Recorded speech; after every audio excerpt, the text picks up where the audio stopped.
Okay. Partito. Hello and welcome to Venice, and my name is Firsov, and I've been here for the last month in a kind of surreal lockdown situation. The situation here in Venice is obviously a situation in the sea, a city that is protected in a way from COVID, although we have some cases of people suffering from the disease. The open air and the sea air, and then what I'm trying to capture here, the sunset, is quite a damp and airy experience. And of course, just inside the other day, we were looking at a catalogue of John Ruskin's paintings, which was an exhibition here earlier at the Palazzo de Cali. Obviously one of the great centres of art, Tintoretto, great Sansovino frames, and of course things like Carpaccio come to mind, you know, great painters who tried to capture the procession of people in the society here. Obviously we're looking at a combination of Byzantine and Baroque. We've got a 1,000-year-old tower that was reconstructed in the 70s. We've got 100 arches here on the square, if you count them, 100 on each row. So about 350 windows looking at us in this rather small square, but that, you know, in many paintings has been made to look incredibly big.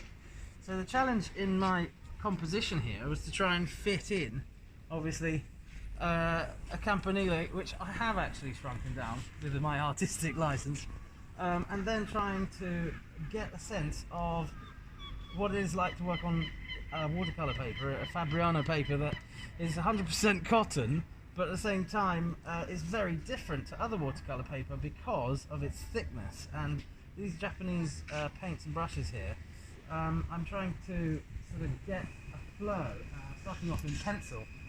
And the other thing is about this building, obviously painted by so many like John Ruskin, and is that you're looking at hundreds of mosaics, both inside and out, and then a mosaic of rare stones which come from Istria, which come from the red stone in the Dalmatian mountains, Carrara marble. You're looking at collections of marbles and serpentine and even porphyry, rather stolen by Venetian traders from Byzantium, from Turkey, from all sorts of pieces of Egyptian porphyry. Lots and lots of Gothic and Byzantine and classical forms all together, so it's a real style collection of everything. The other thing too is that you've got these domes added on later into the cathedral by architects like Sansovino, trying to make something of a change, because obviously we're looking at, oh look, a purple light there, but we're looking at a collection of lights that reflect from all these golden pieces of mosaic.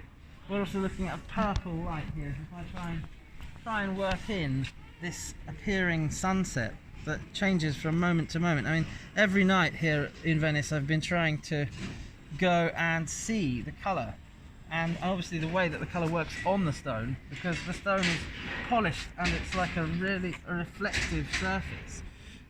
So in a way it's a kind of glossy experience of a light glossary. The thing about watercolor too is it's supposed to be done fresh, and one of the things I've often done here in these other pictures is worked even at night with, you know, doing the drawing, adding in the lights, even electric light reflecting off the stone, and then also waiting for a moment. For example, spent 4 hours doing this, and then at the very end there was about 10 minutes of golden light reflecting off the surface of the Istrian stone here, in the 17th century. Golden light reflecting on the water, which again reflects the building. So it's a magical experience actually here.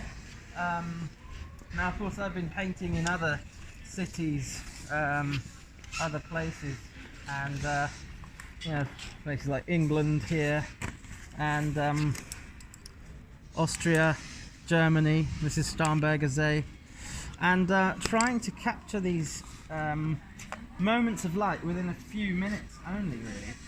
And what I realized in doing things like this is that actually you can use paint in layers, whether it's just a little bit of white on the surface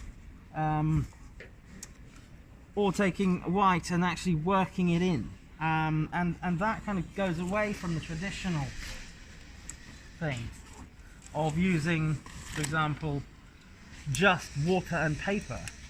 And here we get into this thing of a kind of anaprima, which here is a bit of ivory white, where you can actually work back, and this is sort of post-production.